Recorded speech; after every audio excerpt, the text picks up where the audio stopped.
Hearing of the year today, we welcome James McHenry, the Director of the Executive Office for Immigration Review, or EOR. EOR primarily functions as our nation's immigration court system, where it administers and adjudicates our nation's immigration laws. And we thank you for being with us, Director McHenry. I wanted to hold this hearing because I have deep concerns about how our nation's immigration courts are operating. Some of those concerns are longstanding, while others have been exacerbated by the decisions of the administration. Our nation's immigration courts handle a wide variety of immigration-related claims, from removal proceedings to asylum claims. These are complex, nuanced proceedings that require time, understanding, and care. In many cases, the consequence removal from this country is so severe that we must have significant due process to ensure that no one's rights are violated in an immigration court proceeding. Unfortunately, these concerns are increasingly being shoved aside. This, in part, is due to enormous and growing backlog of pending cases before the courts, which is now more than 1 million cases. According to the Transactional Records Access Clearinghouse at Syracuse University, the growth is largely due to the significant increase in immigration enforcement efforts over the past 15 years, which has not been followed by a similar growth in the immigration court system.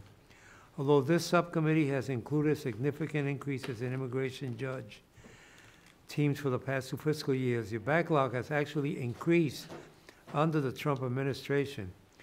This situation was worsened by the recent government shutdown. The reasons for that are sadly clear. The leadership of the Justice Department has attempted to turn our immigration courts into a sort of deportation DMV, where immigrants get minimal due process on their way out the door. This administration has chosen to impose quotas on immigration judges to limit case consideration regardless of complexity, limit the ways in which immigrants can make valid claims for asylum, increase the use of video conferencing to reduce in-person appearances, and undermine the discretion of immigration judges to administratively close cases, among many other things. Ironically, those choices, supposedly aimed at efficiency, have actually increased backlog. I believe our immigration courts should strive to be a model of due process. A complete of bright spots in that effort are the legal orientation. A couple of bright spots in that effort are the legal orientation program and the immigration court help desk, both of which help to better inform immigrants about their court proceedings. We should seek to expand such programs. Despite these efforts in our current system, an estimated 63% of immigrants do not have legal counsel. We've all read stories about children, some as young as 3 years old, being made to represent themselves. That is appalling. Our immigration laws are complicated enough to native English speakers, let alone those who come here speaking other languages or who are not adults. We can and should do better than this. Today's hearing will explore the choices we are making in our immigration court system to better understand how the money we appropriate is being used and whether it is being used in line with our expectations and values. We thank you again, Director McHenry, for being here today, and I'd like to turn to my friend, Mr. Adderhall, for his comments. Thank you, Mr. Chairman, for yielding, and I'm pleased today to be here so we can conduct this critical oversight of the Executive Office for Immigration Review and hear more about the future of our immigration court system. In recent years, this subcommittee has been very concerned with the conditions at EOR. I understand there have been significant efforts underway at EOR to accelerate the hiring process, improve completion timelines, and allocate resources for those areas with the highest workload, such as the Southwest Border region. The adjudication and the appeals of immigration matters are essential to the proper administration of justice in this country. Congress must ensure that U.S. immigration laws are interpreted as Congress intended and administered fairly and efficiently. Therefore, it is incumbent upon EOR to operate in a way that maximizes docket management and minimizes fraud and delay. I would say it is probably an understatement to say that EOR's 840,000 case backlog is a matter of concern. Through this important hearing this morning, I hope to distinguish between the extent to which this backlog is attributable to factors beyond EOR's control and the degree which EOR's resources, administration, and performance contribute to the caseload challenges. The bottom line is the net effect of this untenable backlog situation is to delay justice, in many cases for years, for those who have a valid claim to immigration benefits, while those who have no right to remain in the United States are rewarded with many years of continued illegal presence. Unfortunately, disappointing new information EOR shared with this subcommittee this week projects resource shortfalls that will result in lower than anticipated hirings, delays in the rollouts of EOR's electronic courts and appeal system, and the impact of the implementation of EOR's court staffing model. As I say, I hope this morning from this subcommittee hearing that we can get a full understanding of how the recently enacted FY19 appropriations for EOR could be so misaligned with EOR's FY 2019 resource needs.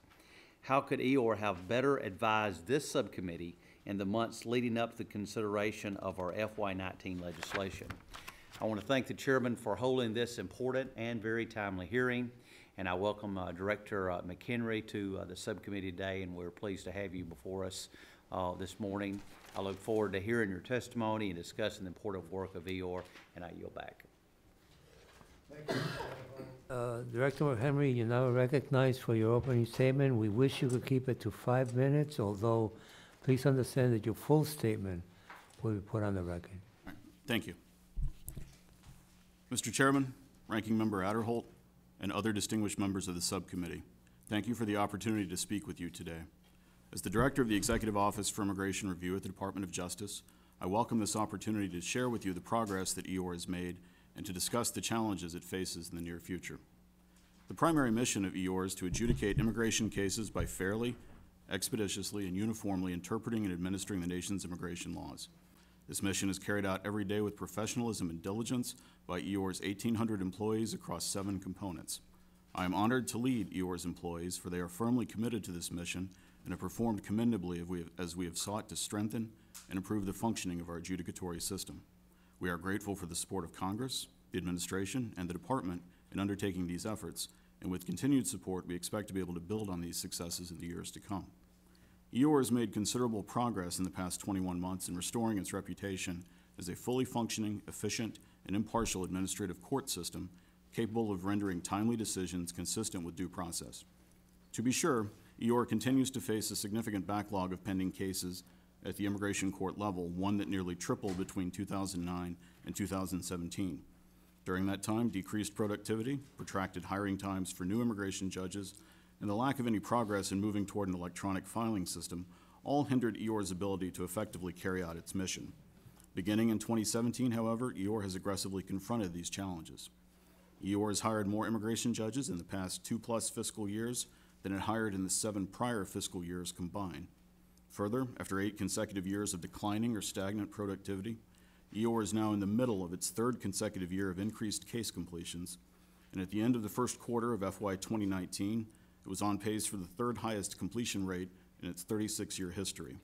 These results are a testament to the professionalism and dedication of our immigration judge corps, and a direct refutation of critics who intimate that immigration judges lack the integrity or competence to resolve cases in both a timely and impartial manner. EOR is also striving to modernize and digitize its critical information systems, as the benefits of an electronic filing and case management system are undisputed. In 2018, EOR piloted its new electronic filing system, called ECAS, at 5 immigration courts and the Board of Immigration Appeals. The results have been encouraging, as nearly 8,000 attorneys have registered to use ECAS so far. EOR expects to initiate the nationwide rollout of ECAS later this year. Each of these accomplishments is critical to EOR's continued success as it addresses the pending caseload. Nevertheless, several challenges remain to ensure that these successes are not undermined or wholly eroded, and further challenges may also be on the horizon. Overall, FY 2019 represents a transitional year for EOR. It has solved some of its most persistent problems of the past decade, but now it must also ensure that its recent improvements do not become ephemeral. For many years, the immigration court caseload increased due to factors primarily within EOR's control, namely declining productivity, insufficient hiring, and a lack of an institutional emphasis on the importance of completing cases in a timely manner. Those factors are now being successfully addressed. More recent increases to the caseload, however, have been driven largely by external factors, including increased numbers of asylum claims and immigration proceedings, and increased law enforcement efforts by the Department of Homeland Security. It remains critical for EOR to leverage available resources to ensure this increased caseload is addressed in a fair and efficient manner. EOR remains committed to reducing the pending caseload and to fully reestablishing itself as the preeminent administrative adjudicatory body in the United States. With the leadership and support of the department and the administration, as well as ongoing congressional support, I am confident that EOR will succeed in meeting these goals. Again, thank you for this opportunity to speak before you today, and I look forward to further discussions on these issues, and I'm pleased to answer any questions you may have. Thank you. Yesterday, the same day you submitted a rather glowing statement to this subcommittee, you sent an email out to EOR staff stating that due to the increase of cost of interpreters, you're potentially going to slow down the hiring of judges, cancel training, curtail acquisition of new space, and delay information technology improvements. I understand that costs increase, but what I find unacceptable is that you didn't come to the Congress, to this subcommittee, and openly discuss this budget situation and ask for additional resources. I assume these cost increases have been going on for months prior to the enactment of the final CJS bill. At the same time, this administration was asking for and holding a large part of the federal government hostage over funding for an unnecessary wall. So my first two questions for you are, when did you become aware of the shortfall in the budget, and why didn't you request more funding for the interpreters' contracts? To answer the first question, interpretation has been a challenge for EOIR throughout its history, and it sort of ebbed and flowed over the years. In the early 2000s, we had difficulty obtaining interpreters, and at that point had to switch to telephonic interpreters on a relatively frequent basis. Again, over the years over the time, the challenge has come, gone, and come back again. Right now, the challenge, however, is driven primarily by our successes. As I alluded to, we've hired more judges, we're completing more cases, we're holding more hearings. The number of hearings that for non-English speakers have risen by almost 60% in the past 5 years. These, of course, increase interpreter costs because we are completing more cases and holding more hearings. So you're saying that it's not possible to have a hold on finding out how many interpreters you will need, or you're always short when you're reaching out? How many languages do you deal with? Our interpreter contract, I think, calls for at least 350 different languages. And we have attempted to address the interpreter situation in other ways. For example, last year we advertised for full-time interpreters to hire at the courts. Unfortunately, to be a full-time interpreter at EOR, as outlined in our language access plan, requires a great deal of experience, particularly in a judicial setting. So when we test the interpreters, unfortunately, we only got a handful who were able to successfully complete the examination. We've also been looking at stacking and docketing practices to ensure that languages are grouped together so that we're not wasting the interpreter resources. Now, the memo you sent out putting forth these bad news to the staff, does that have a starting date, an implementation date? And as you know, the budget was... Yeah, I don't want to be in a situation here where I'm telling you, if you talk to us, we're going to take care of the problem. That's not the way we work on appropriations. We have to find out where the money's going to come from and so on.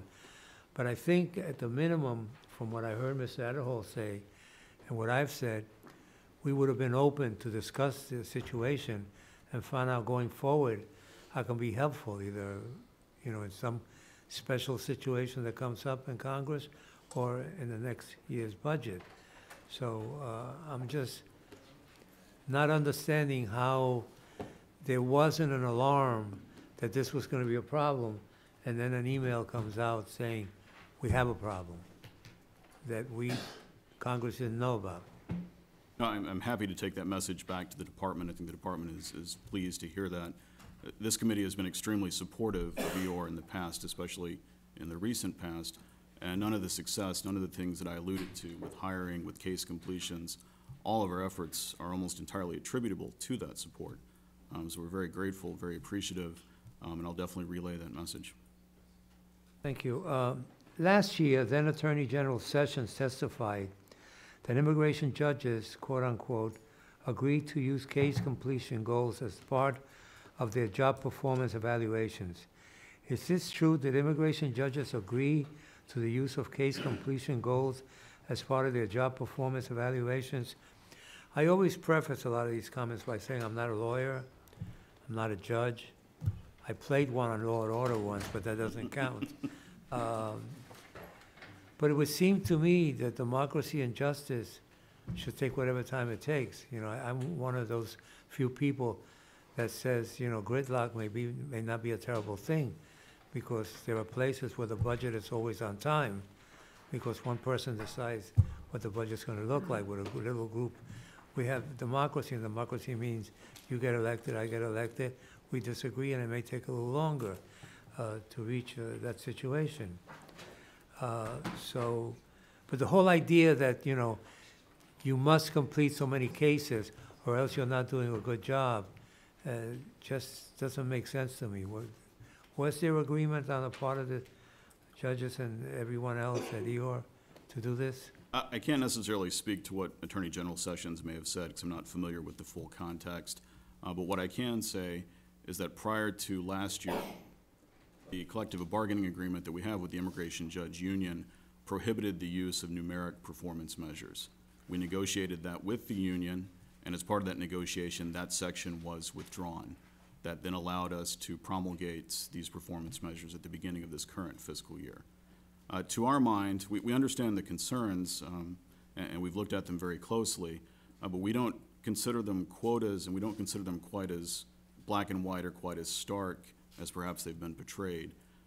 In the collective bargaining agreement, there are 6 discrete factors that we do consider, plus a 7th catch-all to sort of account for any situations, any anomalies, any weird trends that may be impacting a judge's performance. Well, but that brings us to the next part, which is how can you ensure that judges don't feel pressured to take shortcuts within the system in order to meet what is being asked of them? To our mind, again, we're sensitive to that concern, but to us it's sort of a false dichotomy. The regulations require that the judges issue decisions in both a timely and impartial manner. We don't see the two as in tension, being able to do things timely and impartially. And these performance measures, they're also not unique to us. There are a number of other agencies that have implemented our other components, the Board of Immigration Appeals and the Office of the Chief Administrative Hearing Officer. They also have performance measures or case completion goals. And we won't have the results, we won't have the outcomes, obviously, until the end of the fiscal year. But so far, we haven't noticed any significant issues that have come up with them so far. Well, let me just then be on the record for you to take back also, based on what you said before, that we want judges to be judges. We want them to judge. We don't want them to have to meet a quota or meet a timeline in order to deal with justice. Justice doesn't work that way. If it takes longer, let it take longer. Or, you know, let's talk about more judges rather than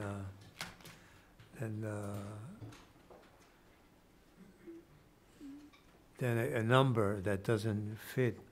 And lastly on this, do you anticipate that the use of these performance goals could be used as grounds for an appeal of an immigration case? Again, that's an issue that's been raised and that we've looked at, but by itself, we wouldn't expect so. First, because our judges are professional. They know that the law says that they don't make decisions based solely or entirely on those goals. They know that that will lead to reversal.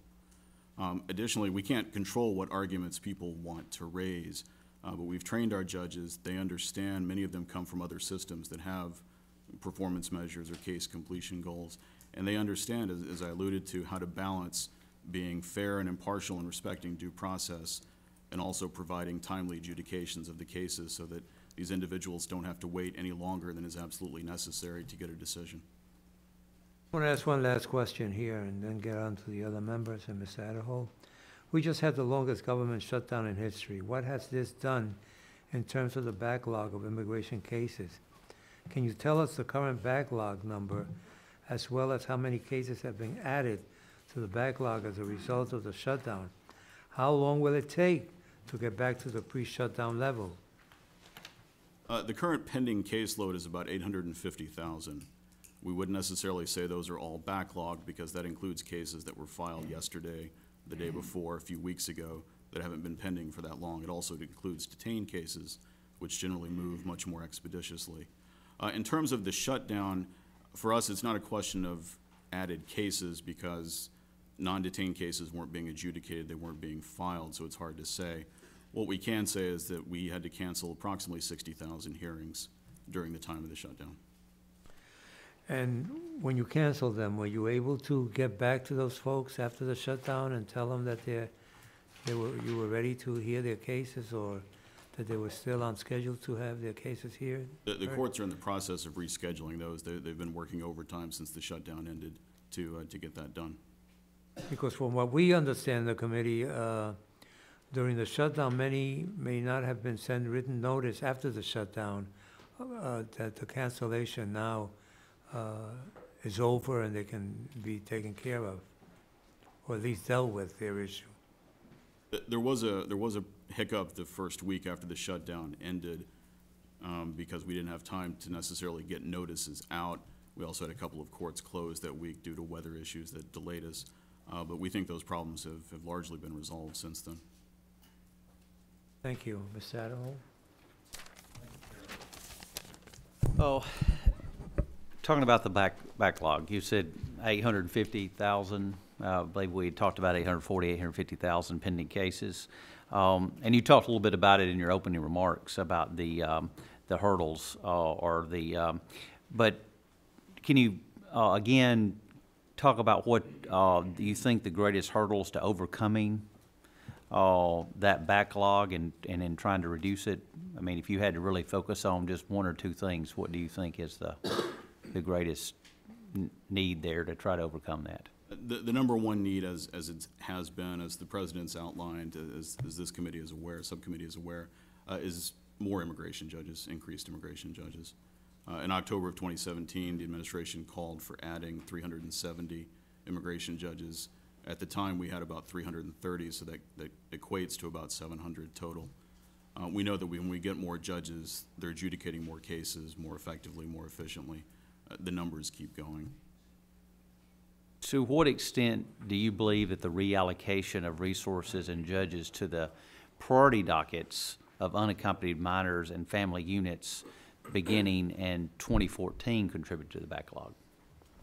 It's a frequent criticism, and it's clear that the reshuffling of the dockets didn't help the backlog, but it's part of a larger sort of culture at the time that, as I alluded to, didn't emphasize the importance or the need for completing cases in a timely manner.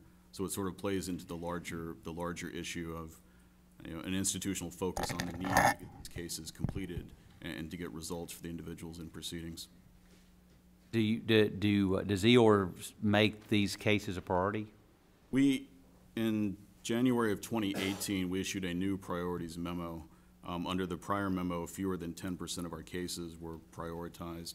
But our new memo says detained cases are obviously a priority, and any other case that's subject to a deadline set by statute, by regulation, by court order, or by policy is a priority.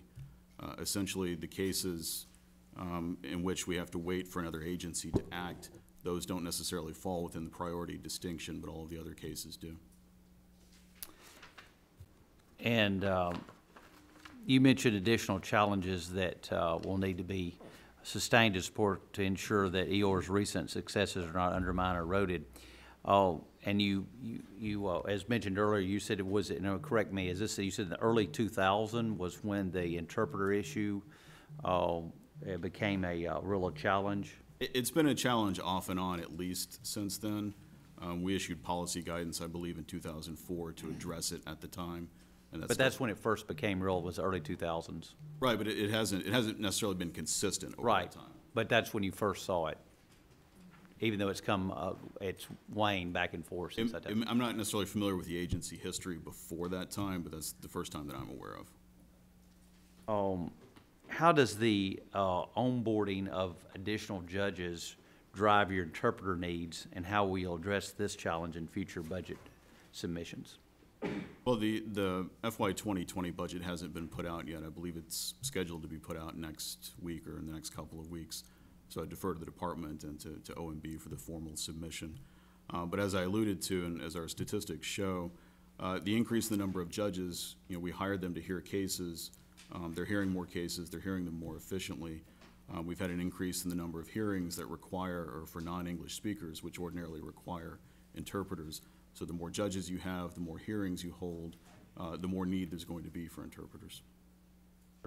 In 2018, EOR launched an electronic filing pilot program, marking the first phase of EOR's Courts and Appeals System, ECAS initiative. Can you take a minute and just describe that pilot program and the outcomes that you have observed from your viewpoint? Sure. ECAS is our electronic filing program. We are one of the few, maybe the only at this point, administrative agency that is still using a paper filing protocol. We've known it's a concern. We've known it's an issue for many, many years.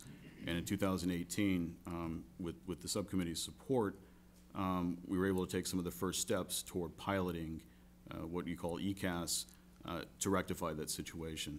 We're also grateful the FY19 enactment had $5 million to go toward technological improvements, which is designed to improve and enhance ECAS. In short, ECAS is an electronic filing program. It's an electronic record of proceedings, so it gets rid of the paper files, and it has judicial tools that allow the immigration judges to more effectively go through the documents, take notes, and follow what's going on. We believe it will make proceedings even more efficient in the future. It will also free up space right now that's currently being dedicated to file rooms and docketing rooms that we can then put other employees, other judges, utilize in better and more effective ways. What's your time frame for full implementation of this new system? We intend to, we completed the pilot last year, and we're right now sort of assessing the results of that pilot. Because of the equipment involved, there's a little bit of lead time before we can roll it out nationwide, but we expect to do that by the end of this calendar year. It has to be done in phases. Obviously, EOR is a large system. We have 65 courts and adjudication centers nationwide. We unfortunately can't just implement it overnight or turn on a switch, so it will probably be done in phases. I would expect definitely into 2020 and probably into early to mid 2021 as well. Okay. What do you see as far as trying to implement the ECAS system from being full implementation? Is there a particular hurdle that you see as a problematic, or? Right now, time is the biggest hurdle. Once we get the equipment, then we can start rolling it out. There'll be a time lag. There'll be training that needs to be done and that sort of thing. But at this point, it's just time. Okay. All right. Thank you, Mr. Chairman. Thank you. We'll now begin the questioning of our members. Those who were here last time, remember that the decision we'll use is who was here at the time of the gavel, and then as you came later, and we'll go back and forth on that. And we'll try to stick, or we will stick to the, especially today, to a 5-minute rule. So we can hear this gentle and very soft, my loving way of saying, okay.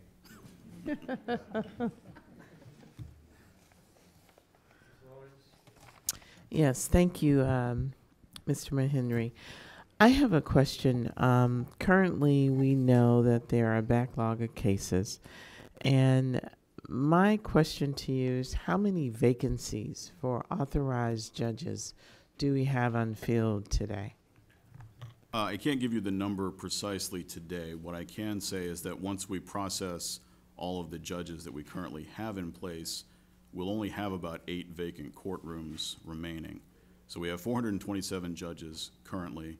We're going to be at roughly 450 in a couple of months. We have 428 courtrooms right now, and that's going to be up to, I think, 460 in that neighborhood in a couple of months. So we're going to be at almost full capacity. The authorization is, of course, 534, but we will need to increase our space to be able to bring the judges on. So the allocation and what we appropriate for is for 500 and how many? 534. Has there been any discussion of extending the hours of operation? That's something actually that we have looked at different courts. It is difficult to do logistically, not only to find people who are willing to do that, because we need legal assistance, we need interpreters. We also have to discuss security concerns. Some of our courts are located in public buildings that may be difficult to hold them open after hours.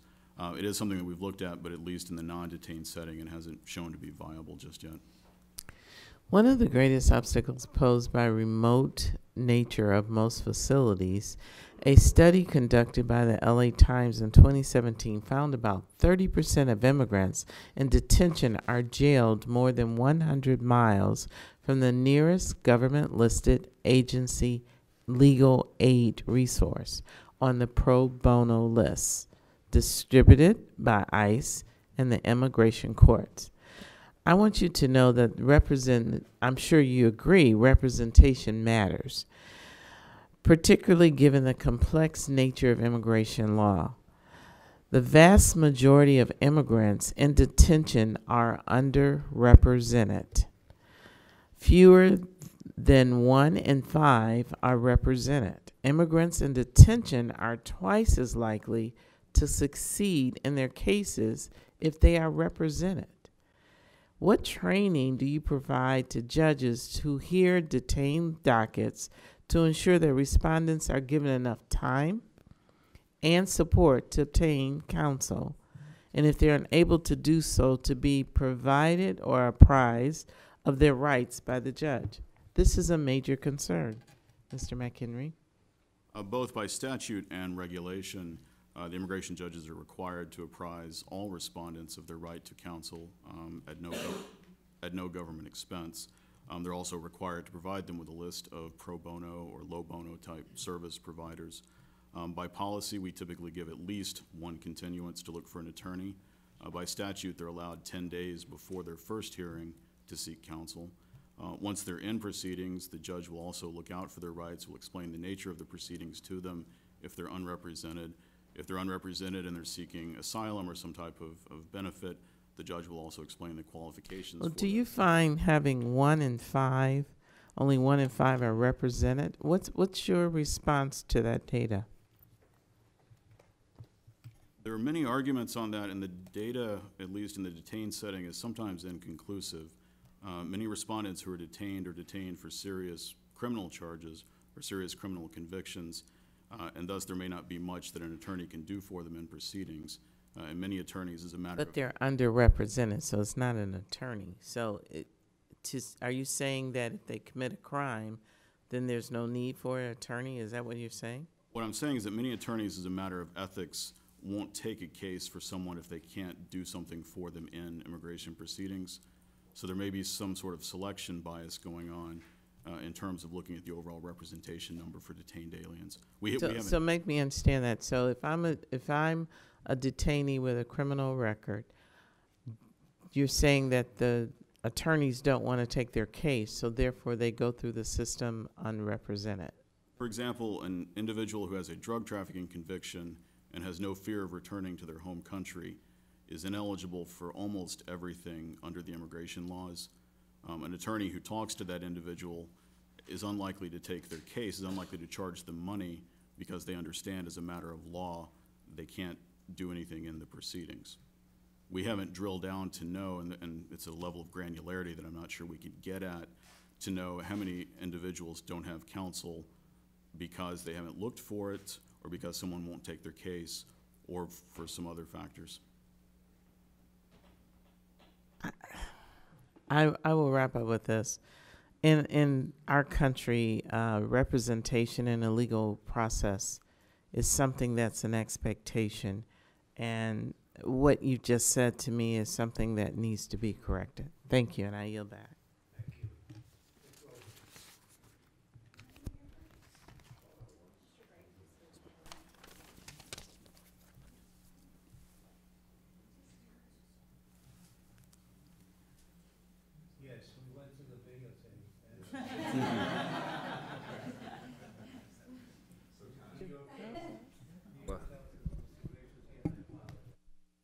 Thank you for the southern hospitality, too, from Alabama. Director, thanks for being here. You have a daunting task. Myself and Mr. Palazzo were a part of the conference committee that dealt with border security funding here a few weeks ago, and we were briefed on a lot of the details and information as to why the President and the administration made the certain request. Part of the request was 75 additional judges that I assume came through your department. Was your request, of which was granted also, I think funded in that bill, was it contingent on the comprehensive nature of the request? And in essence, was 75 judges, in your opinion, sufficient if the full request was funded, or was it based on an open border system or a current border deterrent system or a more advanced deterrent system? Our request was sufficient for our needs at the time it was made. And again, we are very appreciative for the subcommittee for fulfilling that request. Is it sufficient for the needs today? Our challenge going forward, and again, the next week or the next couple of weeks, the department will submit the formal budget request that may more directly answer your question. But our challenge going forward is, with increased amounts of immigration, EOR sees most of the downstream effects of that. Many individuals come here, they make asylum claims, they're placed in immigration proceedings, so they end up in our court system. So we know, as a matter of data, as a matter of statistics, the more immigration that we have, the more likely we're going to have increased court cases. So the request was made in December of last year in conjunction with $5.7 billion request for a border fence or wall, and in addition with a lot of other things, investigators and detention beds and border patrol, customs patrol. Do you sense that you would need additional judges if that was not fully funded as requested originally in December? I don't necessarily want to speak out of turn, because most of those are requests from the Department of Homeland Security. And we typically wouldn't comment on other agencies' budget. That's fine. So you have, on average, it says here, a non-detained individual in your report is 672 days before the case is heard. Is that correct? Before the case is completed, there may be multiple hearings along the way. So they're non-detained. Where are they when they're non-detained?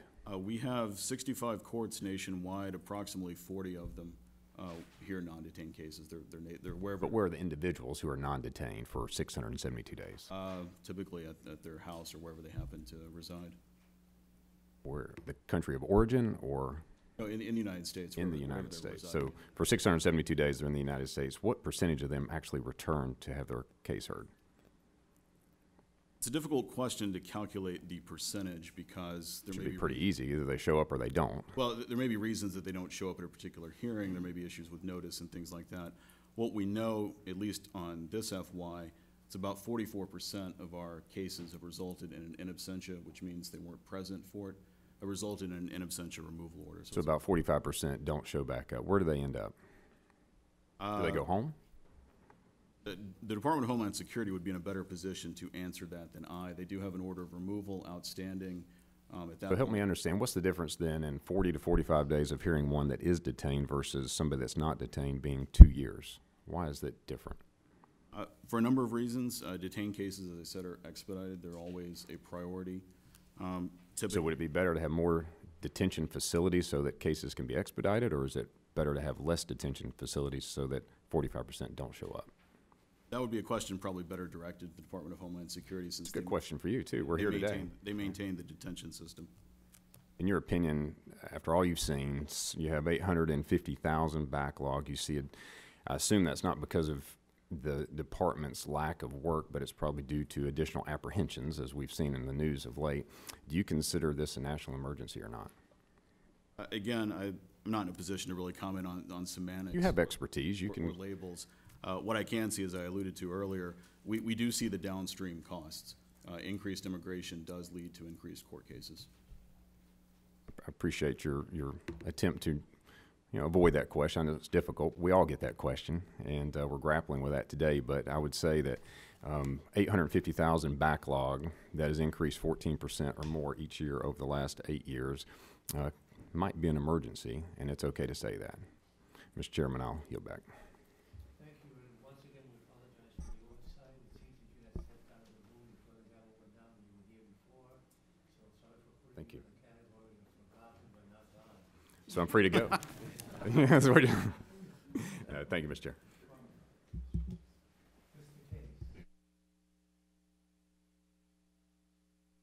Thank you. Director, the bottom of your testimony, the last, second to the last paragraph, you have this statement, the nature and timing of the FY 2019 budget process has left EOIR short of fulfilling all of its current operational needs, and it is limited in its ability to reform programs that are not cost effective. What does that mean? What are you trying to say there? I think there's two parts to that. One is FY 19, and the second part has some reference to programs that are not cost effective. So, the first part, as I've alluded to, we have challenges. We've had a number of things come up most recently. Probably the biggest one is the interpreter issue has returned. In terms of cost effectiveness, the subcommittee is aware, obviously, of the study that we did of the legal orientation program last year. We've now completed that, or at least the first two phases of it. We know what the costs associated with it are, and it's something that the department, I think, would like to engage with the subcommittee at a later date to sort of talk about what its best posture is going forward. okay, so on the first part, the 2019 budget, what you're saying is the interpreter issue came up basically after the 2019 budget process? As I've said before, the interpreter issue has been sort of off and on an ongoing concern, but it has become more acute, again, as we've brought on more judges and we've heard more cases and they've completed more cases. Okay. And then the second part again, so this reference to cost effective is to the legal orientation program, is that right? To an extent, that's one of the programs that we looked at and we evaluated. We know what its costs are, at least to us and government-wide, and it's something that we'd like to engage the subcommittee on going forward. Okay. You have not then today made any determination that this program is not cost effective? We know what the costs associated with it are, but the future would be, as I said, that would be part of a dialogue or a discussion that we would have with the subcommittee. Yeah, I'm just trying to get a sense of where you are right now, because I'm presuming from what I've read here that there's some disagreement over whether this program should be continued or not. I mean, it went for a while. It got great reviews by the ABA, who alleges that it or claims that it was cost effective, that it reduced backlogs by some 20%. That was based on a 2012 study. You've said that 2012 study came under unusual circumstances. I don't know what that exactly means, but the fact is that there's a very significant body of folks out there who thought it was cost effective. You suspended it to do another study on it. It's good to know that study is proceeding, but I'm just asking you where you are right now on it, because, this is frankly a little confusing language. I don't know whether it's circular a little bit. It's limited in its ability to reform programs that are not cost effective. So I don't know whether you've already decided you're not going to try to reform this program, or whether you've decided that you're still thinking about it, or whether you've decided that, you're going to run with it. I'm not sure which one it is. We've decided we'd like to talk to the subcommittee more about it. Okay, so no decision yet on. Do you have an opinion on whether it is cost effective today? We would rely on the study that we've done in the past year that I believe was provided to the right, subcommittee. Which is not finished. The first two phases of it, the third phase is. Okay, so you're still open on this program, subject to discussing it with the subcommittee? Yes, in fact, we've expanded it recently, I think, into a facility in Mississippi. I see. So it's not suspended then? No, it was never suspended. It's okay. Still ongoing. All right. I guess, I read all this stuff and I just ask myself, where is this all going? I know this is kind of a big picture question, but you've got incredible backlogs here. We can debate whether they're an emergency or not. It does, from my perspective, it doesn't matter. The backlogs are there. When you look out into the future, do you have projections about whether your demand on your system will continue to increase at this kind of a rate? And if so, how you're going to actually deal with that increase in demand? The projections would probably best come from DHS, because we're contingent upon their inputs, the number of new cases they're filing. We know how many they've filed over the past couple of years. It's been around 300,000. So when we look at our projections, we're sort of basing it off of that number continuing. But they would have the most accurate, the best up-to-date data. So you're taking their figures and you are calculating an increase in demand still, yes, right? As I alluded to in my opening statement, we've largely solved the problems on our side in terms of processing. We're able to hire more judges. We're able to move the cases more efficiently. but the number of inputs has gone up considerably. If we were still looking at the cases that we saw in 2015, the backlog would already be going down. But there's been a tremendous increase over the past 3 or 4 years, and that's what's driving it right now. Yeah, I guess that's my point, because it kind of seems like you're chasing a car that's going faster than you're running. So I'm trying to figure out sorry, I will stop there because I've been very unsubtly.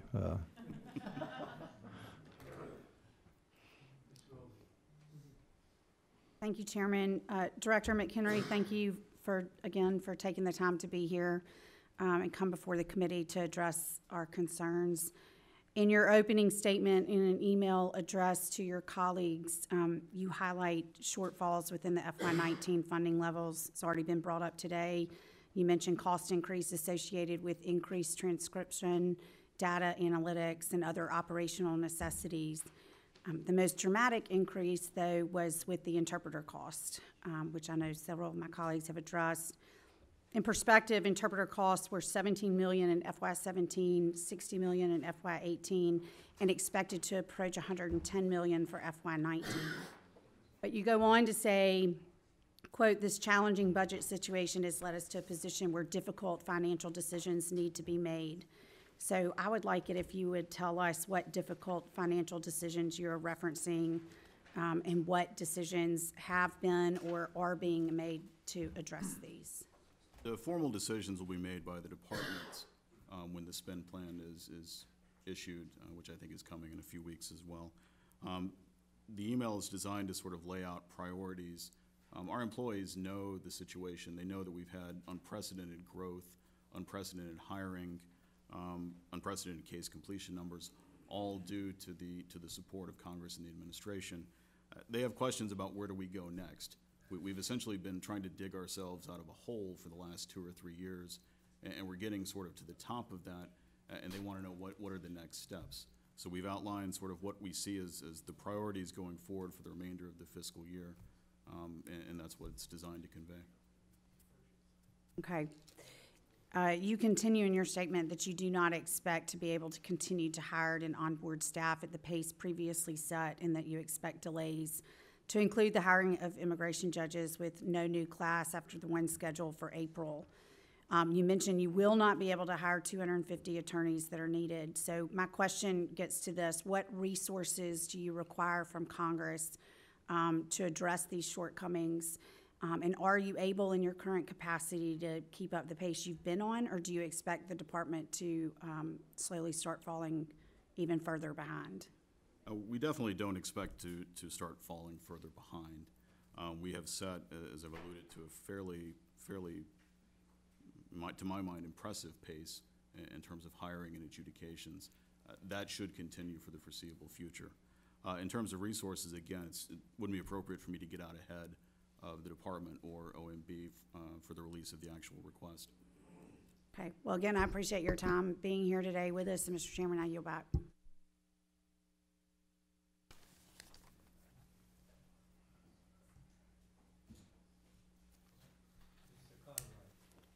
Thank you, Mr. Chairman. Thank you, sir.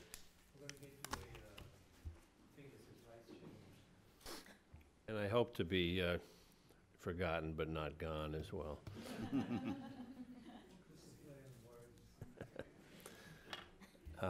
Director McHenry, thank you for joining us today. I wanted to talk about a few areas. The first one was case completion quotas. I was an advocate in the courts for 25 years, and one thing we constantly heard from the federal courts was statistics. You know, how can we hurry cases through the system? And every time I heard that, it made me think, what about justice?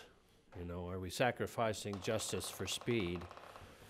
New EOIR policy that began under Attorney General Jeff Sessions was case completion quotas. Beginning in October of 2018, judges were informed that they were expected to meet a quota of 700 cases completed a year, or they could be fired.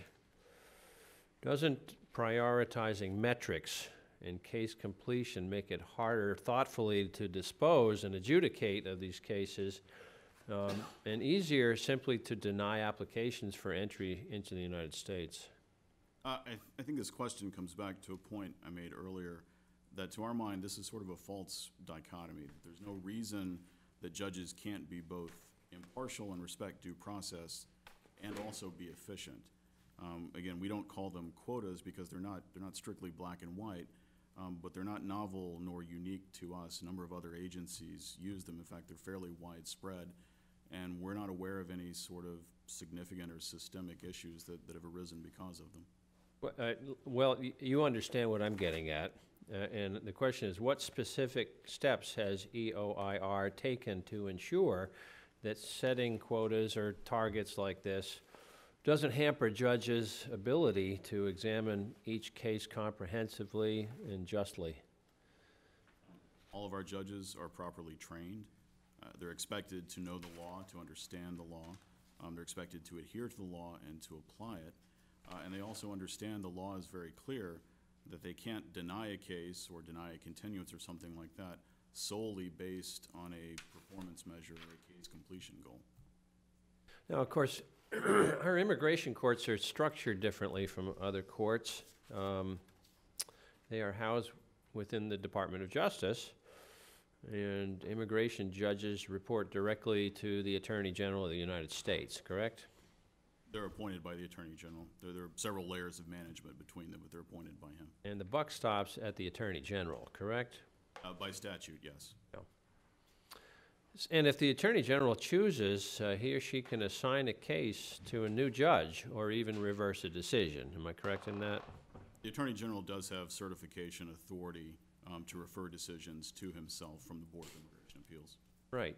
So when judges are given case-clearing quotas that they must meet or potentially lose their jobs, and their decisions must be approved by a potentially partisan supervisor, do you have a concern that this system might result in something less than objective and independent adjudication? The immigration court system has been part of the Department of Justice since 1940. Almost every Attorney General, to my knowledge, with rare exceptions, has exercised review authority. This is a situation that's neither new nor that uncommon.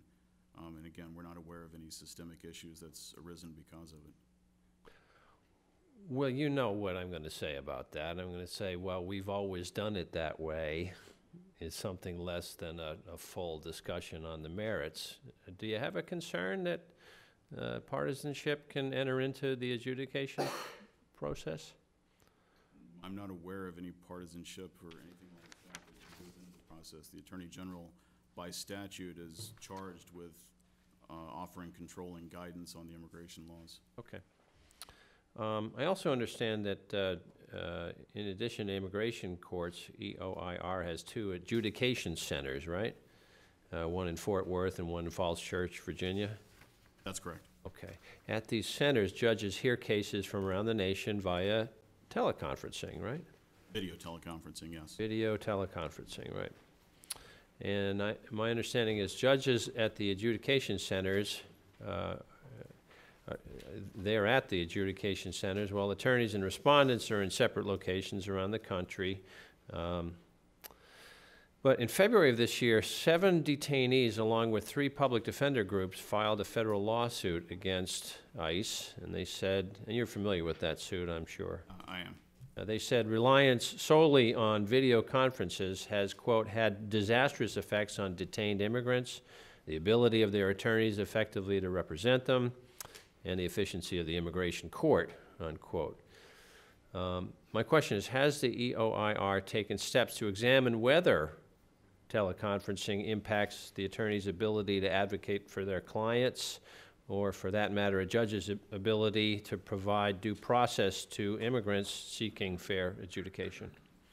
I can't speak specifically to the situation at Varick Street, obviously, because it's in pending litigation. Certainly. But what I can say is that our numbers don't bear out any sort of systemic issues. During the first quarter of this fiscal year, we held about 29,000 VTC hearings. Only 151 had to be adjourned due to some sort of video malfunction. We're in line with other agencies, including Social Security Administration, the Department of Veterans Affairs, Department of Health and Human Services, who've all found VTC to be a helpful, efficient, and useful tool. It also helps us eliminate dark courtrooms and give individuals, respondents, essentially an extra day of hearing that they mightn't otherwise have to wait for multiple months or weeks. Okay, so the answer is yes, you have thought about it and you have reviewed it, and then it's on your radar screen. Yes, we believe VTC is an efficient and effective way of hearing cases. It's been authorized in the statute since 1996, and we found it to be generally successful. Thank you. I yield back. Thank you, Mr. Chairman. Director McHenry, thank you for being here today. Follow up on what Congressman Graves asked. He was talking to you about the judges briefly. And originally, we had $5.7 billion in the president's budget, and you asked for 75 additional judges. But it was reduced to, for the wall, it was reduced to $1.3 billion. If you'd have known that, would you have asked for more judges than the 75? Again, unfortunately, I'm not sure I'm in a position to answer a hypothetical or to comment on. Could you use more judges another than department's 75? budget? As I mentioned, it's been an administration priority. You know, the president has called for up to 700 total, and it's been a key part of our strategy of addressing the backlog. And again, the subcommittee has been extremely supportive of us in those efforts. And Mr. Chairman, you know, something that keeps popping in my mind, and Congressman Graves and I did serve as conferees on the Homeland Security appropriations process. And, you know, we seem to have a lot of our colleagues, you know, asking questions. Some of them are good questions. Some of them, you know, I guess they're all good questions. But I was just always curious how many members have actually been to the border and seen firsthand what our Border Patrol agents, our ICE agents, our judges, our local law enforcement officers, and local elected officials in the communities at large think about the crisis that we have at our border. And I just want to continue to urge my colleagues, you know, to get down there and see firsthand. It's a wonderful trip. The professionals down there will tell you how it is, and you can see firsthand, you know, whether you want to see whether the wall works or not, or where the wall is applicable. It's great. You can see the ports of entry. When we were there, they apprehended 7 kilos of cocaine the morning of going to a port of entry, and they say this just happens every hour on the hour. But I kind of digress. So I'd like to get back to, you point out that out of the judges that you had a target to hire in 2019, or your 2018 goal, you've come up short. You're only able to hire 20 judges, and you say it's due to increase in interpretation costs. Can you describe how were you under projecting interpretation costs, and then went up so much you can't hire the judges? Again, final decisions on hiring and so forth haven't been made. Those will be part of the spend plan that's coming. Right now, our projections are we have another class coming in April, and then we're not sure about the remainder of the fiscal year. Interpretation is obviously part of it. Again, for reasons I've said, there are more judges means more cases, means more hearings, and it is something that we're factoring in definitely going forward. Right, so interpreters, I mean, aren't they a dime a dozen on the border? I mean, everybody down there is pretty much bilingual in a large part. I mean, so how are interpretation costs going up significantly? Unfortunately, it's not as simple as that. Our interpreters are required to be certified and trained both in simultaneous interpretation and consecutive interpretation. They need experience in a judicial setting before we can hire them. I think I mentioned previously, we actually advertised and we're looking to hire more full-time interpreters. We have about 60, I think, currently on staff. And we put the ad out, we only had 12, 13, 14 who were able to actually pass the examination. So because we adhere to due process, interpreters are essential to most of our proceedings. We have to make sure that they're trained, that they're certified, and that they're proper. That's good to hear, you know, from being able to discuss things with the professionals that are knowledgeable on the subject matter. We learn things every day to help us make decisions. One of my colleagues mentioned earlier, she kept talking about representation. If you're here illegally, are we obligated to provide representation to people here illegally? In general, the statute, the Immigration Nationality Act, provides aliens a right to counsel, but not at government expense. And so there is a legal orientation program made up of non-government entities. Can you kind of describe that process? Sure. Legal orientation, or LOP, is sort of an umbrella term, and we have several subgroups under it, but I think the main one that the subcommittee has been interested in is the general LOP, which goes to detention facilities across the country. And they do one of 4 tasks. The primary one is sort of know your rights presentations, explain to the detainees, to the respondents, what to expect, what's going to happen. After that, they may do follow-up individual consultations. They may refer to things like that. Do you ever feel like they may be coaching the detainees to cheat the system? To you know, try to, hey, this is how you get a credible fear claim. You know, all you got to do is say this key word, and you're free. Yeah. I'm not as familiar with on-the-ground facts, and I haven't observed any LOP hearings. I'm not aware of any concerns like that, but it's something we can take back. We've heard there's NGOs where actually these people are coming from. They're actually coaching them how to get through, whether it's the coyotes, the cartels who are profiting off of this. So that's somewhat of a concern that I have. But if people come here illegally, that's still against the law in our country, correct? And what would that charge be? Illegal or improper entry is a crime. It's under 8 U.S. Code 1325. And that's a misdemeanor? The first offense is a misdemeanor. And the second offense? It can go up to a felony.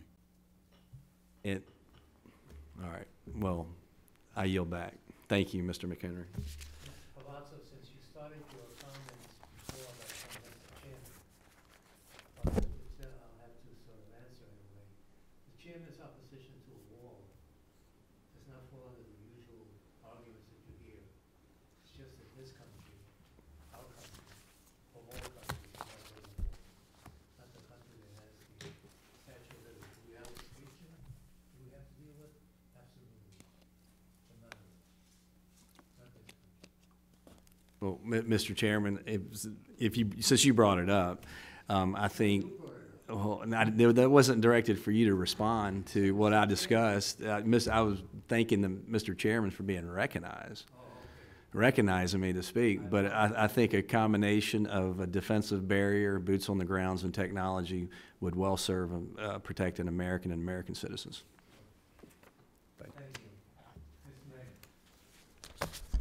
Thank you, Mr. Chairman. Thank you, Director McHenry, for being here today.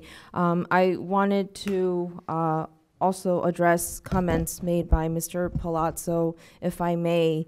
Many of us, including myself, have been to the wall. It is arguable that there is a crisis at the border. In fact, much of the backlog in our immigration courts can be arguably said that it is manufactured.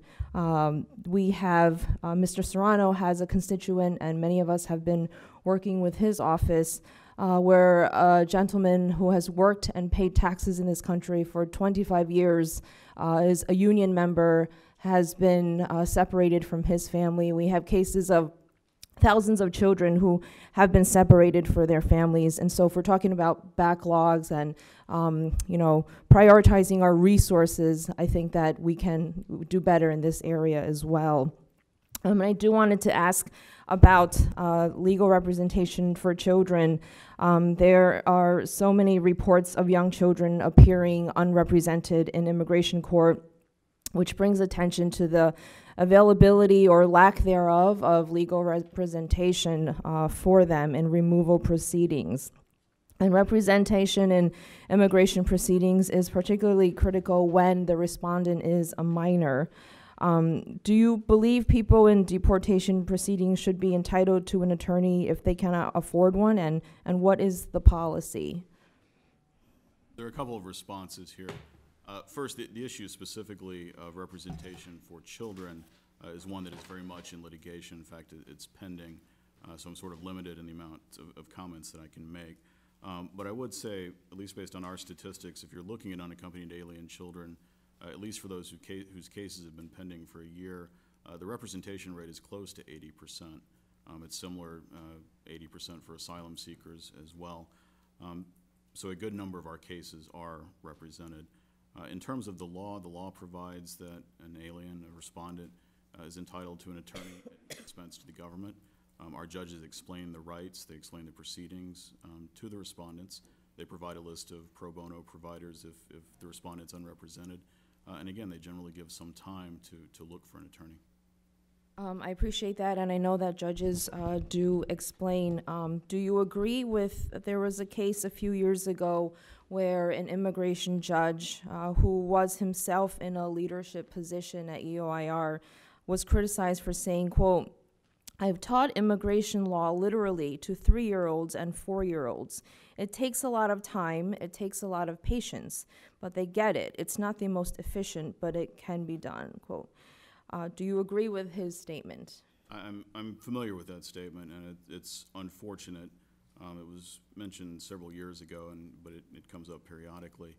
There are a couple of responses to that, though. First, the judge's role is not to teach anyone the law in proceedings. The judge's role is to adjudicate the case based on the facts and evidence and before them, and to ensure that due process is respected. It's always an unfortunate situation when you have situations with children as young as 3 or 4 who've been smuggled or who've been brought to the United States illegally and unknowingly. It's always a rough situation having those in proceedings. But our judges, again, they're trained. They understand how to deal the sensitivities in terms of dealing with young respondents. They're trained to know what to do and how to maintain the case, how to oversee the case to ensure that the rights are respected and that any claims are properly adjudicated. I agree with you that judges should not be teaching law to our toddlers, and that can also contribute to a lot of the backlog in our immigration courts. Since that article came out, what has EOIR done to improve quality and frequency for children's representation? I know you mentioned it's about at 80%. Do you think the system would benefit from universal representation of children in immigration proceedings? Again, that sort of gets to a hypothetical question and also a question of litigation, so it's not appropriate to answer it directly. What I can say is that our judges, they're trained to handle children's cases. They have special procedures. They understand the law, and they protect the due process rights of all respondents, including those who are young. If I have time for one more question, I wanted to ask about a recent Supreme Court decision stating that all notices to appear in immigration court must include a date, time, and location.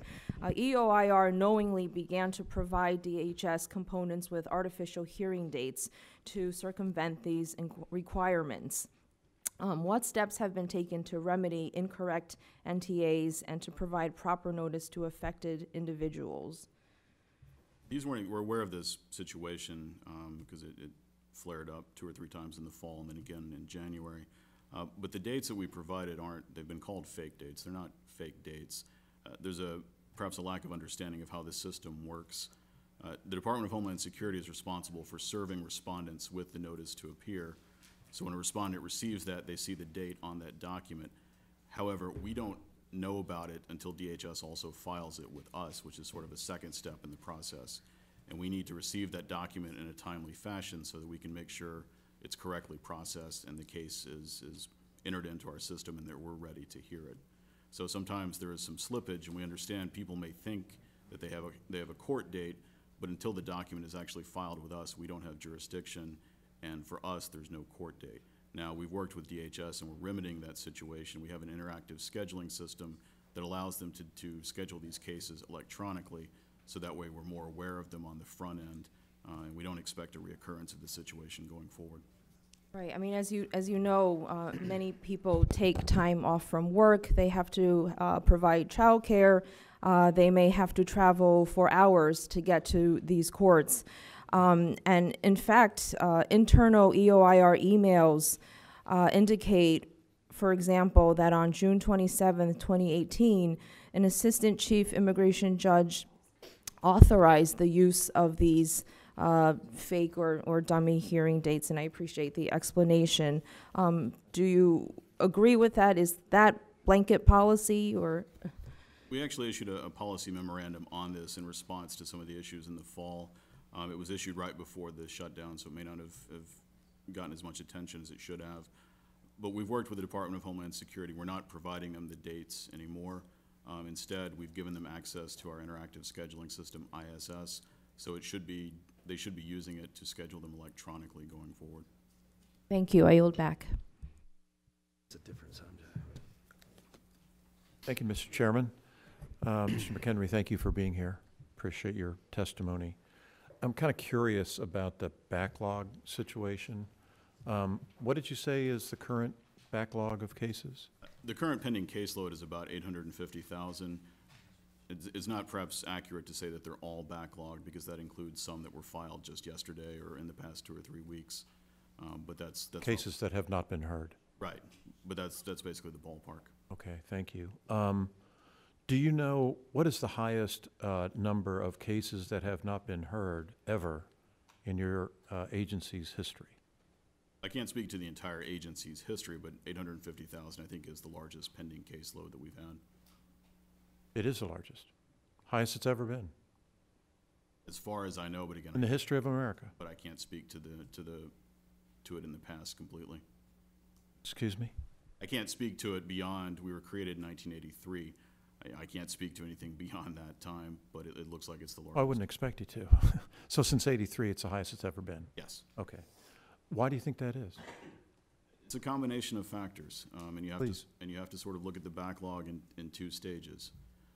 From about, because it didn't happen overnight. From about 2008 to about 2017, it was driven by a lot of the factors that I alluded to. You know, lack of productivity, lack of hiring, a lack of an emphasis on the need or the importance, significance of completing cases. As we've addressed those problems with the subcommittee's assistance and support, the recent increases are for different factors. They're mostly external factors. You know, we've seen an increase in immigration. We've seen an increase in asylum claims. They've doubled in the past couple of years. Stepped up enforcement efforts. All of this means that more new cases are coming in. Last year, DHS filed approximately 300,000 new cases, which is roughly a 100,000 increase over what they had filed just 5 years ago, 4 years ago. So right now it's increasing because the inputs are stripping our completions, but we're catching up again with the support we've received. We get more judges on board, we're completing more cases, and we're going to be improving. Let's say 5 years ago, 2014. Any idea what the number was at that point in time? I don't have it in front of me. The chart is available on our website. We know that the backlog essentially, or the caseload essentially almost tripled between 2008 and 2017. 2008 and 2017, it tripled. Yes. Bless you. Excuse me. How much has it increased since 2016? I don't have the number from 2016 because we go by different fiscal years. I do know that since the end of FY17, it's increased by about 30%. 30%. Is that typical for an annual increase? It would be more than a year now since it's from FY17. The rate has gone up. It sort of depends on which year you look at. I don't know if I would say it's typical or not. The rate has gone up. It has. And what would you attribute that mostly to? Oh, as I alluded to, new cases coming in, the increased numbers of new case filings. And what's causing that? Increased immigration. That's the Department of Homeland Security files the cases with our court system, so all new cases come from them. So DHS is more active in terms of numbers? They're filing more cases, yes. Yeah. So the average wait for a case to go, I understand it, is 780 days. Does that sound right to you? The median time for a case, a non-detained case, to be completed is around 660, 670 days. You think that's a reasonable amount of time for a human being to wait for justice? We don't. In fact, we have, among our case completion goals, and these are court-level goals, these are not the judge performance measures, we seek to complete all of our priority cases, all of our non-detained priority cases within 1 year. What is the single thing most important to speeding up that process in a fair way? As we've alluded to, more adjudicators. The number one factor in our strategy to combat the caseload is increasing our adjudicator capacity, and that means more immigration judges. How many more do you anticipate would be appropriate? As I've indicated, the president called for 370, and that's the number that we've been looking at. Obviously, those aren't all at one time or over one fiscal year. The department will present its proposal for each fiscal year as it's done in the past. Well, if you're asked today, what would you ask for? Again, You're the guy running the department. I appreciate that very much. Me too. But again, That's why you're here. It's not appropriate for me to get out ahead of the department or OMB. They'll present the formal request in the next couple of weeks. and that will be the number that we need. You're probably the most hands-on guy with this issue, and you won't tell us what you think the number should be? Who should we go ask? As I said, the department will provide that to you. The department. What does that mean? Is there Department a of human Justice. being that is associated with in the that? next couple of weeks. Very well. Thank you. Welcome to this level of appropriations where we always get, well, we have to check with the department. And we sort of understand it. Mr. Adderholt, let the record show that we broke tradition and we go to Mr. Adderholt to start our second round. That'll never happen again, but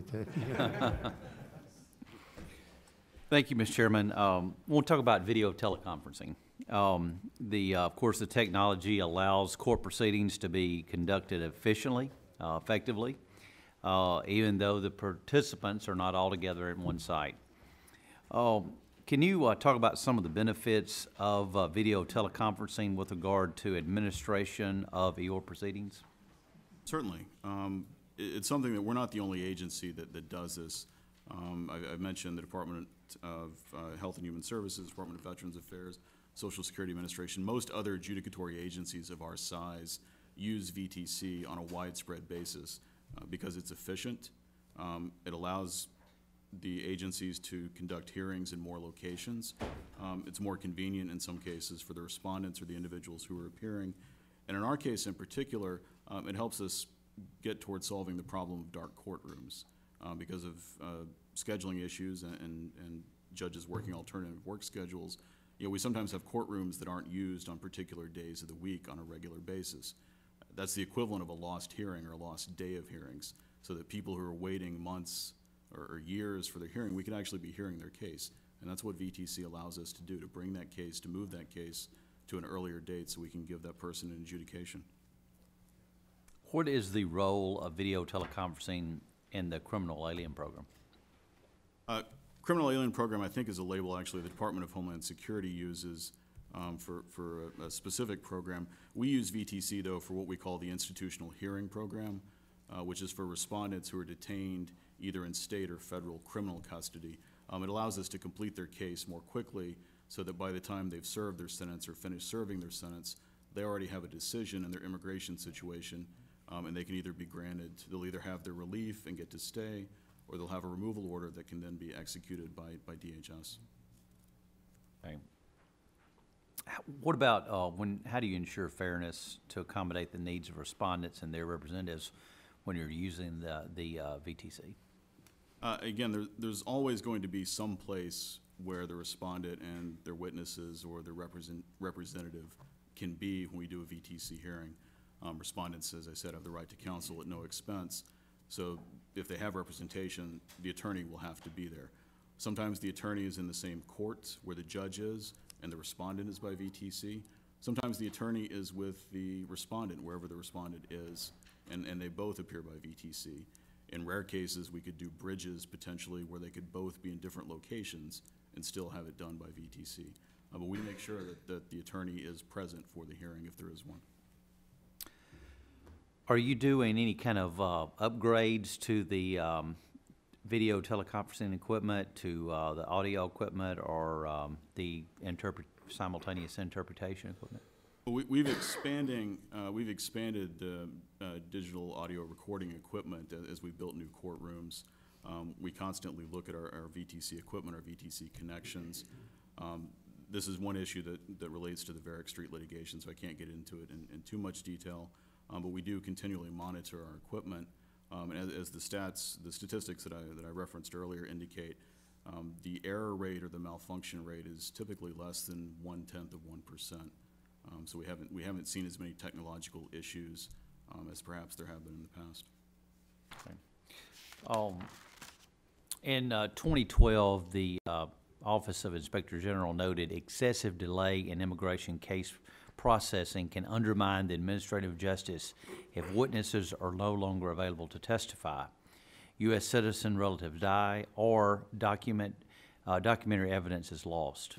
Moreover, the failure to promptly resolve cases result in aliens with unsupportable claims for relief from removal remaining in the United States longer, while those with the legitimate claims for relief remaining in legal limbo for unwanted lengths of time.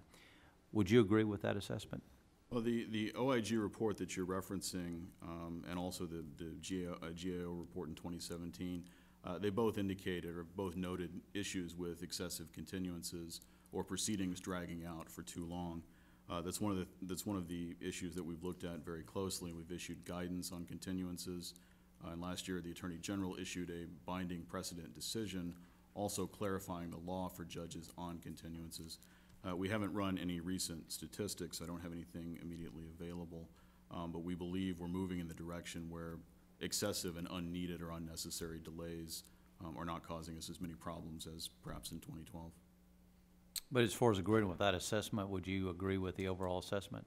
I wasn't with EOIR in 2012, so I can't speak directly to that, but I know it's been a concern for many years, and it's still a concern.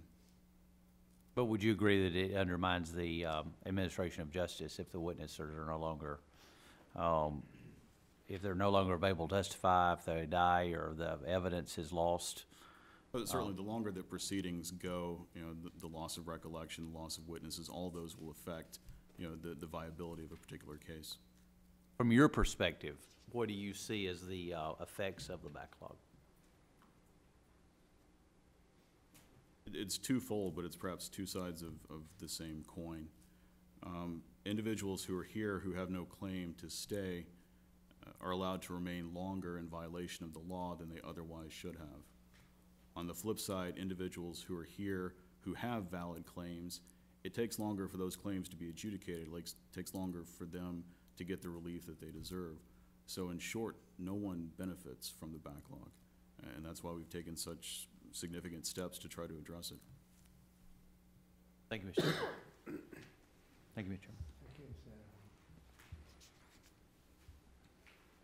Mr. Director, were you involved in any way in the decision by former Attorney General Sessions in the matter of A and B case, which limits the use of domestic violence as grounds for an asylum claim?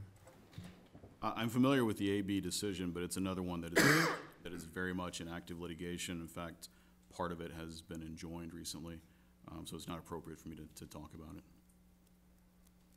You support removing the category of domestic violence as a justification for an asylum claim? Again, asylum claims are individual, they're very much fact-specific. There's been case law on domestic violence claims going back to 1975, so it's not an issue that's particularly new or particularly novel. Our judges know that they adjudicate the cases based on the facts, the evidence, the claims before them, and in accordance with whatever precedent they happen to be bound by. Let me, do you think at any moment you'll be able to comment further or be involved more, or you think that while it's in the courts, we should just stay away from it at all? On the issue of matter of AB, the court case is pending and it's being challenged in different areas, or it's being appealed in different areas. I don't know how long that process will take. Thank you. The administration recently announced a new plan to require those seeking asylum at our southern borders to remain in Mexico while awaiting adjudication of their asylum applications. This raises a whole host of potential problems for our immigration courts. For instance, how does the court provide notices to appear to these individuals? How are they to appear to have their claims heard? And as I was reading this question, as I'm reading it now, I'm thinking also, and maybe this is totally out of left field, but if some of these folks are running away from violence and from physical danger, I think the last thing they want is their local postman knowing they're getting a letter or something from the U.S. Asylum office or something, or immigration office, because that'll target them as being involved in trying to get out. Maybe I'm thinking too much, but you know, those folks are facing a lot of hardships. So how do you think this will work out? Notice is always a concern for all of our proceedings. I can't speak to the migrant protection protocols specifically because Again, unfortunately, there's pending litigation going on. But notice is required by our statute and by regulations. And any cases that are filed with us, we make every effort to ensure that the respondents do get proper notice of whenever the next hearing is. And are you, was your office consulted on this decision to keep people in Mexico? And by the way, is it people seeking asylum from Mexico, or to anybody who made it to Mexico from any other place? The MPP is a Department of Homeland Security initiative, so I can't speak to it comprehensively. My understanding, at least based on how the statute is, it's individuals who are coming from a non-contiguous country, so not from Mexico, who apply for asylum at a port of entry or at the border, and then are allowed to wait or remain in Mexico until their cases are heard. Were you consulted at all, and your office consulted at all in putting this together? The Department of Homeland Security initiated the policy. It's their policy. Obviously, it impacts us, so we've coordinated in terms of understanding where the cases are going to be. And let me ask you, is ER facilitating access? How is ER facilitating access to counsel for individuals awaiting adjudication of their asylum claims? Under this protocol or just in general? As I've indicated, our judges, if someone shows up who's unrepresented, the judges will explain the law to them, they'll explain their rights to them, including the right to get counsel at no expense. If they have a claim for asylum and they don't have representation, which is only about 20% of our cases, by regulation, the judge is required to discuss the claim with them and provide applications and information to them so that they can apply for asylum or withholding or whatever protection they're seeking. And on the one we were discussing before, is the target time frame, there's a target time frame for adjudicating these cases? And what is reasonable? What's a reasonable time? I'm not sure I follow. Which types of cases? Mexico issue, I'm sorry. Oh, again, they may fall under our existing priorities, but the cases haven't actually started yet or been heard yet, so I'm not sure how they're going to play out. They haven't been assigned yet. They haven't started yet. The cases have been filed, but we haven't had the first hearing yet. So do you know how many judges have been assigned to these cases? They're assigned to courts in terms of how many judges would be hearing them at particular dockets. I don't know.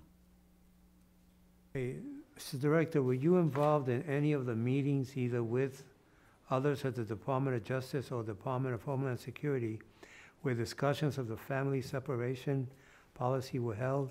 And did you support the adoption of this policy? I actually testified a little bit on this last week. The department didn't have a family separation policy. The Attorney General, following upon a policy he issued in 2017, which followed an executive order issued earlier that year, issued what's called a zero tolerance policy, which is a prosecution policy that directed prosecutors, AUSAs along the border, to accept cases referred by the Department of Homeland Security for illegal entry. Because it's a prosecution policy, certainly I was aware of it, but it's not something that we're directly involved in. Yeah, but the policy itself resulted in the separations. So what was the involvement of your agency in it? I mean, we have many issues to discuss on immigration. We all know that. But I think even people who haven't spoken on this, and I'm not putting words into anybody's mouth, especially, my friends on the other side, no one likes children being separated from their parents. This morning we have a report that 471 parents were deported without their children. I mean, that's something that we're not supposed to be doing. And, again, I'm not a lawyer, but I'm wondering, does that qualify that we kidnapped their children if we did that? What did we do? So that caused the separation. And is there anything in place at your agency to try to be part of remedying whatever harm has been done? Part of this is in litigation. It's still ongoing litigation, the Miss L case.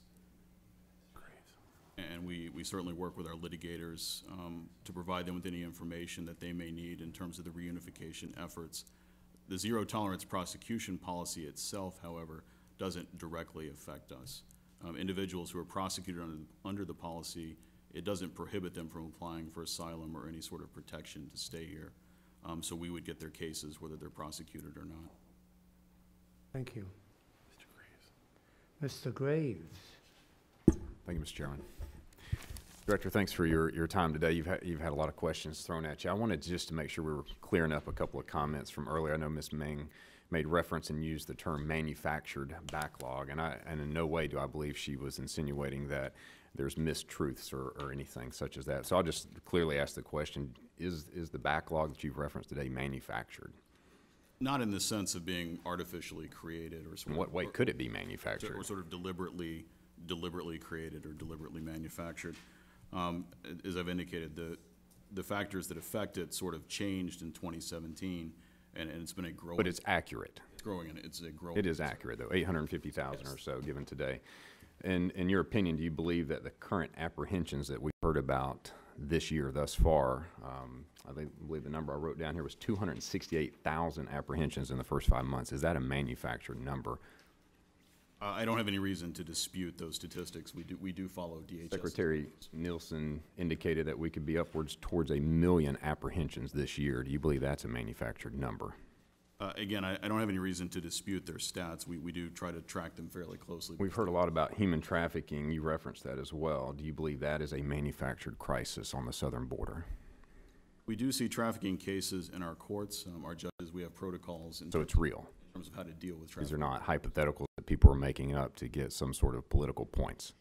Again, I can't speak. Children are being trafficked. I can't speak to every single case, but we do see sometimes trafficking cases. Do you believe that sex trafficking and sexual abuse is being manufactured on the southern border? Is that real? Again, I can't speak to every single situation, but I am aware that there are cases of sex trafficking. Mr. Christ had asked you some questions about what's been attributing to the backlog, 850,000 or so now, and he had some really good questions. I thought it was very thorough. And you kept using the term external factors, and you didn't really want to go past that. Is it fair to say that one external factor is the increase of apprehensions on the border, which is a result of an increase of illegal activity on the southern border? Is that an external factor in your mind? Yes, that's one of the ones that we've stated. There is increased immigration that does have downstream costs, because most of those apprehensions will eventually end up in our courts. When you were putting together your budget that is being submitted, I know you haven't wanted to talk about your budget today because of the next week or so, who submitted the budget? Was it something you reviewed and submitted to OMB, or is it something OMB or Department of Homeland Security or Department of Justice did on your behalf? I actually don't know all the ins and outs of that process. The department I know works with OMB, but the person who actually submits it, I don't know. When they're considering their budget that I guess they've presented on your behalf and you haven't had a chance to review yet, is that accurate? No, we review. We're involved with. But you personally are involved in that process? Myself and my administrative team and other people who are involved. So Mr. Palazzo asked you about the 75 judges earlier. Of those 75 judges, he asked you if you had known it was going to be $1.3 billion for the wall, if you'd have known there weren't going to be additional investigators, would you have requested additional judges? Knowing that you won't answer that question, how do you determine how many judges you need? What are the metrics? Surely you can answer that. We look at several things. There's obviously a limit to how many you can bring on board at any one time, because we have to train them and we have to have locations for them. I've mentioned one of our So if there was $0 for additional border security, 0 for additional investigators, do you anticipate that apprehensions would increase more, thus increasing additional backlog, thus increasing additional need for judges? Is that fair? Logical statement? I'm not sure I followed every part of the question, but if there are increased apprehensions, increased illegal immigration, we will likely see more cases. So is it sufficient to say that if you had additional judges, less apprehensions, meaning more border security, the backlog might decrease? If new cases go down, the backlog will likely decrease. If the number of new cases being filed was the same as it was in 2015, the backlog would already be going down. So fewer apprehensions as a result of fewer illegal entries into our country, or fewer illegal activities in our country, with additional judges, could reduce the backlog. A reduction in new case filings by DHS would lead to a reduction in the backlog, potentially. Hey, Mr. Chairman, I know my time's expiring, but I just want to point out that this is a very comprehensive issue we deal with, and Mr. Plaza and I dealt with that as conferees on the committee, and I would hope that And when the question was asked about, do your judges make partisan decisions, which is really unfair coming from a partisan asking you that question, I don't believe they do. I believe they're doing the best they can with the little they have under immense pressure in what I would refer to as a crisis and an emergency on the border. And I know that you might or might not agree with that statement, but it's certainly a challenge you deal with. So thank you, Mr. Chairman. Thank you, Mr. Chairman. You mentioned in your testimony, or I saw it somewhere, that there is downstream costs associated with not having the appropriate amount of judges. Can you elaborate on that, if you recall? The downstream costs are the effects of increase in immigration. So increases in immigration, increased apprehensions, leads to increases in new cases. That means more cases that we have to deal with, more cases for our judges to adjudicate. Right, and there's a tremendous amount of downstream costs to America, to states, cities, municipalities, based on just the sheer volumes of illegal immigrants that are currently in our country and that are making their way to our country. So I definitely agree with that.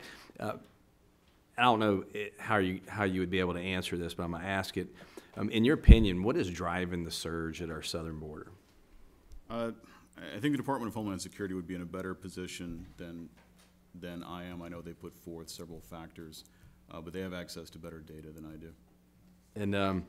And I guess the reason I ask that is there seems to be no consequences showing up at our back door, knocking, saying, hey, I'm here for asylum or whatever, take me in. We can't detain them anymore, I guess, for a long, extended period of time because of a court ruling, and they just disappear into our country. And we have 840,000 people waiting, I guess, part of the backlog. And what would you say, 44% don't show up for various reasons? Because I think because there's no consequences to breaking our nation's laws, that we're going to continue to see. We may see that 1 million person number, if not greater. Just this last month, we've had over 70,000, which I believe is a record, at our southern border. And I know Mrs. Ming mentioned something. I'm glad she's had an opportunity to go to the border, because if you see it firsthand and you talk to the professionals and you're objective, you see there is a crisis. I mean, if 70,000 people are showing up at our southern border illegally, and that's only the ones that we're either catching in between the ports of entry or showing up at the ports of entry, it's what we're not catching. It's the other trafficking of drugs and criminal aliens and foreign nationals that may or may not want to do us harm, which concerns me, and that's what concerns all of America. And that's why, I think we need to get that when we talk about securing our southern border, that it needs to be an all of the above approach. It needs to be defensive barriers. We know defensive barriers work. Just go to San Diego and see a $1 million community right next to where it used to be full of bodies and drugs, and right on the other side is the Mexican border, and that wasn't that way in the 80s. It was a war zone, and San Diego residents will tell you that they absolutely work. We keep talking about asylum a lot, and honestly, I'm a CPA by trade. I'm not an attorney or an immigration attorney, but can you tell me historically what constitutes an asylum request, especially regarding to our southern border, maybe not foreign countries outside that? Yeah, under the law, under the statute, there are 5 bases to apply for asylum: race, religion, nationality, political opinion, and membership in a particular social group. The first 4, I think, are fairly straightforward: race, religion, nationality, political opinion. That last one, that membership in a particular social group, there's not a definition either in the statute or the regulations, and it's sort of been developed by case law along and along, and that's what leads to decisions, or it's what's led to decisions regarding things like gang claims, domestic violence, things like that, because it's somewhat amorphous and somewhat hard to define. So you do see more claims that try to fall under that rubric. We don't break down specific types of claims to that level of granularity, so I can't say for certain what our data shows, but anecdotally it does seem we're seeing more of these types of claims, especially in the past 4 or 5 years. We've certainly seen more litigation and more case law related to these types of claims than we have to any of the other 4 bases. And you said it's fact-based. You have to prove, 1 through 4, and number 5 may be not as easy to support, especially people coming from, you know, it was South America, Central America. So what kind of support is that? Is it just a testimony of the person seeking illegal entry into or asylum into our country? Again, it can vary based on the specifics of each case. It could be based on as little as the testimony, but a typical case will have some documentation if it's affidavits or government documents. The judges also consider country reports from the State Department, various other organizations. So there's typically a little bit more to it than just the testimony.